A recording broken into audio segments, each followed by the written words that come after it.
మరికొన్ని రోజుల్లోనే వానాకాలం పంటల సీజన్ ప్రారంభం. జూన్ 8న మృగశిర కార్తె ప్రారంభంతో వర్షాకాలం పంటల సీజన్ ప్రారంభమైనట్లు లెక్కిస్తారు. అయితే ఇంతకంటే 15 రోజుల ముందే రోహిణి కార్తెలోనూ చాలా మంది వరి నార్లు పోసుకుంటారు. దీంతో వచ్చే వానాకాలం పంటల సాగు కోసం ఇప్పటికే దుక్కులు దున్ని సిద్ధంగా ఉంచుకున్నారు కరీంనగర్ జిల్లాలోని అన్నదాతలు. గత వానాకాలం పంటలతో పోల్చుకుంటే ఈసారి సాగు విస్తీర్ణం పెరుగుతుందని అంచనా వేస్తున్నారు.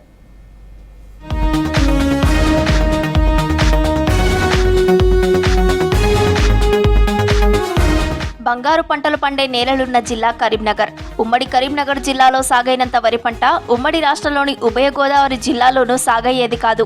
జిల్లాల్లో సాగు భూములకు వర్షాలు, బోర్లు, బావులే ప్రధాన నీటి వనరులు. గ్రామీణ ప్రాంతాల్లో పంటల సాగులో ప్రతి పంట సీజన్ కు రైతులు కార్తెలను బలంగా నమ్ముతారు. కార్తెల ఆధారంగానే పంటల ప్రణాళికను రూపొందించుకుంటారు. రోహిణి కార్తెలో వరి నారు పోస్తే చీడపీడలు తక్కువగా, పంట తొందరగా చేతికి రావడం, దిగుబడి పెరగడం వంటి లాభాలుంటాయని రైతులు నమ్ముతారు. దీంతో రోహిణి కార్తె మొదటి వారంలో నాట్లు వేసేందుకు కొన్ని చోట్ల సిద్ధమవుతున్నారు రైతులు. మద్దతు రేటు లేకపోతే ఇప్పుడు పత్తి పెట్టాలన్నా, మిర్చి పెట్టాలన్నా, పసుపు పెట్టాలన్నా, మక్క పెట్టాలన్నా, వరి పెట్టాలన్నా, ఏ పంటకు ఏ రేటు లేదు కాబట్టి, దిగుబడి లేదు కాబట్టి అడ్డగోళ్ళు కూల్ అయినాయి. అడ్డగోళ్ళు పెట్టలేరు షాపుకైనా పోతే అడ్డగోళ్ళు రేట్లు పెట్టుబడికే సరిపోతుంది. అందుకోసానికి రైతులు హింస చేస్తానికి కొద్దిగా వెనక ముందు ఆడతారు. కాకపోతే గవర్నమెంట్ మాత్రం ఎంబడే దీన్ని చర్య తీసుకొని ఈ వానాకాలం వరకు మద్దతు రేటు ప్రతిదానికి ప్రకటిస్తే ఈ పంటకు ఈ రేటు ఉంటుందని ఈ పంట పెట్టగలుగుతామని సంతోషాన్ని పెట్టగలుగుతారు. కానీ ఇప్పుడు ఏమో మాత్రం రైతుకు వ్యవసాయం చేసేందుకు ముందుకు వచ్చేందుకు ఈ కూళ్ళకుని పెట్టుబడికి చేసేందుకు ముందుకు వస్తలేరు. కరీంనగర్ జిల్లా అన్నదాతలకు 2 ఏళ్లు కరువు వస్తే మరో 2 ఏళ్లు సమృద్ధిగా వర్షాలు కురిసి పంటలు పండుతాయి. ఈసారి ఖరీఫ్ నాటికి పరిస్థితులన్నీ బాగుంటే సాగు విస్తీర్ణం గణనీయంగా పెరుగుతుందని వ్యవసాయ శాఖ అంచనా వేసి ఖరీఫ్ ప్రణాళిక సిద్ధం చేస్తుంది. కరీంనగర్ జిల్లాలోని 16 మండలాల పరిధిలోనే ఈసారి నిర్ణయించిన ఖరీఫ్ ప్రణాళిక ప్రకారం 3,43,000 ఎకరాల్లో వివిధ రకాల పంటలు పండిస్తారని అంచనా వేశారు. ఇందులో వరి 2,76,500 ఎకరాల్లో సాగు చేస్తారని అంచనా వేస్తున్నారు. ఆ తర్వాత పత్తి 48,000 ఎకరాల్లో, మొక్కజొన్న 4,000 ఎకరాల్లో, పెసర 200 ఎకరాల్లో, కంది 1000 ఎకరాల్లో, మిర్చి 1000 ఎకరాల్లో, పొగాకు 200 ఎకరాల్లో సాగు చేస్తారని అంచనా వేసి ఇందుకు అనుగుణంగా ఎరువులు, విత్తనాలు సిద్ధం చేసినట్లు వ్యవసాయ అధికారులు చెబుతున్నారు. ఇక ఉమ్మడి కరీంనగర్ జిల్లా మొత్తంగా ఈసారి అంచనా 12 లక్షల ఎకరాల దాకా ఉంటుంది. అయితే జనరల్గా పాపులర్ హైబ్రిడ్ వెరైటీస్కే ఫార్మర్స్ వెళ్తారు. ఇవన్నీ కూడా మన డీలర్స్ షాప్స్లో మనకి పొజిషన్ చేయడం జరిగింది ఆల్రెడీ. కానీ లూజ్ సీడ్ ఎక్కడైనా ఉన్నా, BT3 కాటన్ విత్తనాలు కానీ ఎక్కడైనా ఉన్నా కూడా మనం తగు చర్యలు తీసుకుంటాము. దీని మీద మనకి కంప్లైంట్స్ వచ్చిన వెంటనే కూడా మనం వెంటనే యాక్షన్ తీసుకోవడం జరుగుతుంది. అలాగే ఒక డివిజన్లో ఉన్న షాపులన్నింటినీ కూడా వేరే డివిజన్ ADLకి మనం ఇన్స్పెక్షన్కి అరేంజ్ చేసి క్రాస్ డివిజన్ ADS తోటి మనం ఇన్స్పెక్షన్స్ చేయించడం జరుగుతుంది.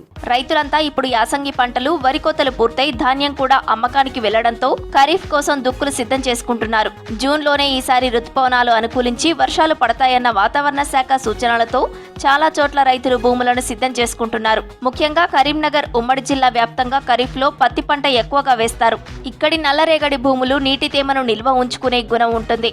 అదేవిధంగా ఎర్రరేగడి నేలలు కూడా ఎక్కువే. ఈ నేలలకు తోడు సాగునీటి వసతులు కూడా పెరగడం ఈసారి ఖరీఫ్లో సాగు విస్తీర్ణం పెరుగుతుందని అంచనా వేస్తున్నారు.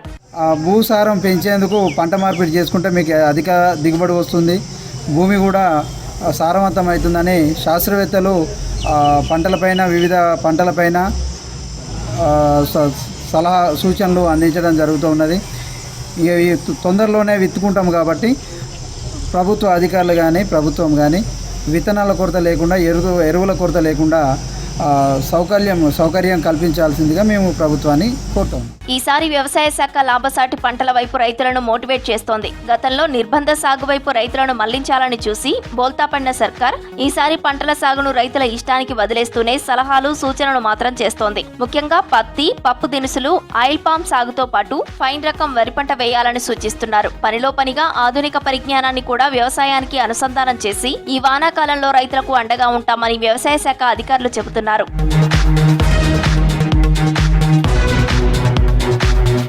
సాగుకు కావలసిన నీటిని అందించే లోయర్ మానేర్ డ్యాం ఉండటం, శ్రీరామ్ సాగర్ నీటి కాలువతో పాటు బోర్లు బావులు ఉండటంతో ఈసారి పంటలు ఎక్కువగా పండించవచ్చని భావిస్తున్నారు. కాళేశ్వరం ప్రాజెక్టు పరిధిలోని మేడిగడ్డ బ్యారేజ్ దెబ్బతినడంతో అక్కడి నీటిని లిఫ్ట్ చేయకుండానే ఎల్లంపల్లి ద్వారా mid Maneru, lower Maneru dam కు నీటిని తరలించి పంటలకు సాగునీరందించింది ప్రభుత్వం. వ్యవసాయ అధికారుల దగ్గర జీలుగా ఇతర పిల్లి పేసరా కానీ అలుక్కుంటే అధిక దిగుబడి వస్తుంది. అందుకు గాను నేను ఇప్పుడు జీలు కలుపుతున్నాను. అందరూ రైతులు జీలు కలుపుకొని పంట మార్పిడి చేసుకొని అత్యధిక దిగుబడి ఆశించాలని ఒక రైతుగా నేను కోరుకుంటున్నాను. కాంగ్రెస్ పార్టీ ఇచ్చిన విత్తనాలను అందరూ తీసుకొని అందరూ లాభం వైపు దిశ వైపు పరిగెత్తాలని కోరుకుంటున్నాను.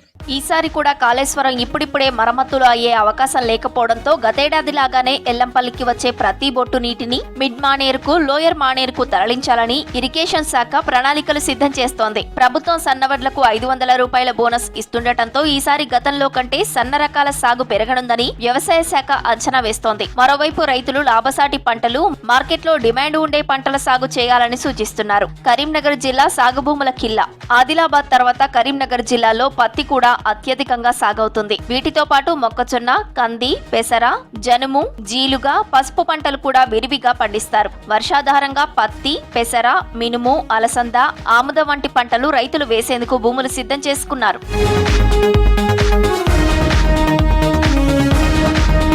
పంటలు నష్టపోయినప్పుడు ఆదుకునే ప్రధానమంత్రి ఫసల్ బీమా పథకం నుంచి రాష్ట్రం వైదొలగడం వల్ల రైతులకు పరిహారం అందే అవకాశం లేకుండా పోయింది. ఈసారి బీమా అమలు కోసం ప్రభుత్వం కృషి చేస్తున్నట్లు తెలుస్తోంది. చీడ పురుగులు, అకాల వర్షంతో నష్టపోయిన పంటలకు పరిహారం అందించేలా చర్యలు తీసుకోవాలని రైతులు డిమాండ్ చేస్తున్నారు. ఆర్టిఫిషియల్ ఇంటెలిజెన్స్ సహకారంతో ఇప్పటికే గులాబీ రంగు పురుగులు పత్తి పంటకు సోకకుండా చర్యలు తీసుకుంటున్నట్లు వ్యవసాయ అధికారులు చెబుతున్నారు. పింక్ బోల్వర్మ్ అన్నది క్లీన్ కల్టివేషన్ సరిగా లేకపోతేనే మనకి ఎక్కువగా వస్తుంది.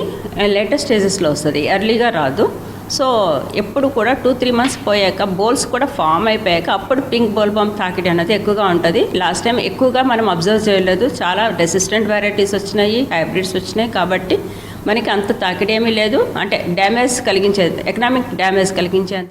సాధారణంగా అన్నదాత కోరుకునేది రెండు. పొలానికి సమృద్ధిగా నీరు, సకాలంలో ఎరువులు, విత్తనాలు అందించడం. ప్రభుత్వం, అధికారులు కూడా ఈ వానాకాలంలో రైతులకు ఏ ఇబ్బంది లేకుండా మంచి పంటలు పండించేలా తోడ్పాటు అందించాల్సిన అవసరం ఎంతైనా ఉందంటున్నారు రైతు సంఘాల నేతలు.